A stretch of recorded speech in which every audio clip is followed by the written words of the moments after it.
জাহান্নামের আগুনকে আল্লাহ নাম দিয়েছেন নারুল্লাহ। এটা আল্লাহর আগুন, নারুল্লাহিল মুকাদা আল্লাতী তাত্তালিউ আলাল আফিদা, যেটা কলিজার মধ্যে যে ধরে যায়।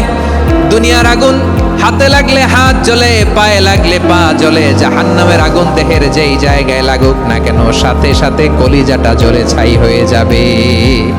নারুল্লাহিল মুকাদা আল্লাতী তাত্তালিউ আলাল আফিদা, জাহান্নামের আগুন গায়ে লাগলে আপনার কলিজা পুড়ে ছাই হয়ে যাবে। ওই জাহান্নামে আমরা যেতে চাই? আমরা তো সবাই মিলে নাশিদ গাইলাম, জান্নাতে আমরা একা যাব না, সবাই মিলে যাব। ওই জাহান্নাম থেকেও সবাই মিলে বাঁচার দরকার আছে না নাই? কি ভয়ঙ্কর শাস্তির বর্ণনা যে বিশ্বনবী দিয়েছেন, এত বিস্তর আলোচনার সুযোগ আমার নাই। আমি শুধু সবচেয়ে হালকা পাতলা, দ্য লাইট পানিশমেন্ট, সবচেয়ে হালকা শাস্তি কি হবে এটা বলবো। বিশ্বনবী বলেন, ইন্না আহওয়ানা আহলিন নারি আযাবান ইয়াউমাল কিয়ামাতি লারাজুলুন তুদউ ফি আখমাসি কদামাইহি জামরাতান ইয়াগলি মিনহুমা দিমাগু। জাহান্নামের সবচেয়ে হালকা আযাব কি হবে শোনো। সবচেয়ে ভারী না হালকা?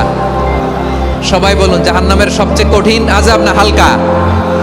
জাহান্নামের সবচাইতে হালকা আযাব হলো ওই ব্যক্তির আযাব যার পায়ে দুটো জাহান্নামের আগুনের জুতা পুড়িয়ে দেয়া হবে।